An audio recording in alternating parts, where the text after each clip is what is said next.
We have a lot of nominees for the worst game on the Nintendo Switch, whether it's Troll and I, that came out pretty recently, runs poorly, tons of bugs and issues, and a lot of times it'll even crash on you. That, and it's $30. Yes, that is a pretty bad game. We also had Vroom, which was that weird game where you play as a witch on a bicycle, kind of racing through the night sky, and that was regarded as the worst game on the Switch. So we've kind of gone between two.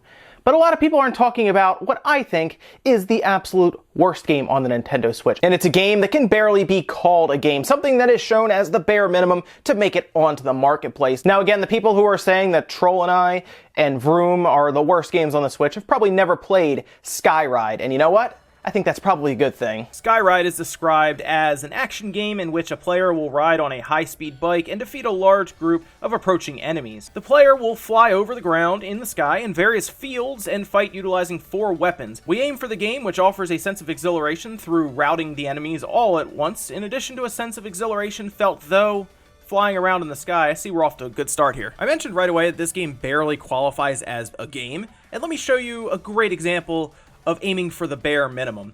This is the startup process for the game. You pick the game like normal from the Switch menu, and you're greeted immediately with a loading screen followed by a screen that says press plus.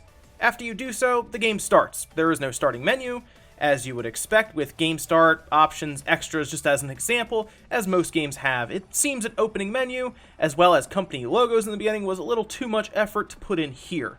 There's also a chance that Mutin was trying to casually hide their logo, as it is printed with the smallest text on the front, grayed out screen, almost in an attempt to hide it. The idea of this game is pretty straightforward, at least it would be if I had any idea as to what I was doing. See, the game doesn't explain anything about what is going on here, so I will do my best to explain to you as I understand it. You start off on a hover bike, shooting bug zappers that spawn in the middle of the level. After you destroy a random number of these zappers, Emerald Weapon from Final Fantasy VII appears for you to blow it up. Now that the boss is destroyed, we get to go to the next level, right? Wrong! This is the next level, which is cleverly disguised as the previous level. The bug zappers are now upgraded from dollar store brand to premium, and the cycle begins all over again. Blow up enough of them while you pretend to know what's going on here. Emerald Weapon appears, blow it up again, rinse and repeat. I just showed you the entire game in less than a minute. Alright, now with that out of the way, let me talk to you for a minute about the worst part of the entire game, the controls. The way this works is kind of hard to explain without letting you pick up a controller and try it for yourself,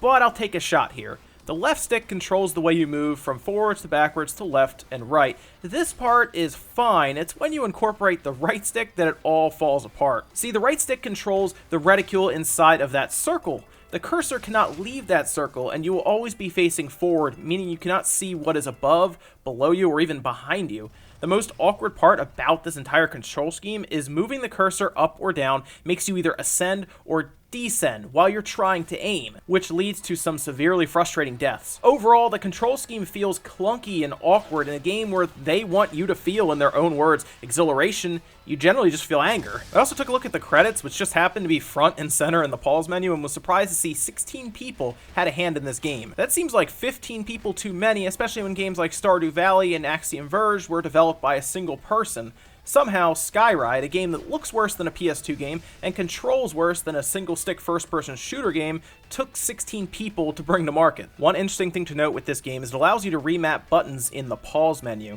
I thought this was weird and decided to do what any of us would, really. I remapped all of the weapons to one button, giving me a button that, when pressed, would pretty much blow up everything in front of me. This game's already mindless enough. Why bring separate weapon buttons into the equation? Now, Skyride is currently commanding a price on the eShop of $7 even, which is a price they more than likely chose on purpose to stand out from the other listings that all end in 99 cents. What's funny here is $7 is actually a steal compared to the $14.99 price on the PS4, although the bar for PSN has been lowering significantly over the years, with some pretty bad games showing up there as well. And overall, that's Skyride. I wish there was more to talk about here with this game, but there's not. There's one level, there's one boss that you keep fighting, and of course you keep just fighting these random enemies that, well, all look like bug zappers.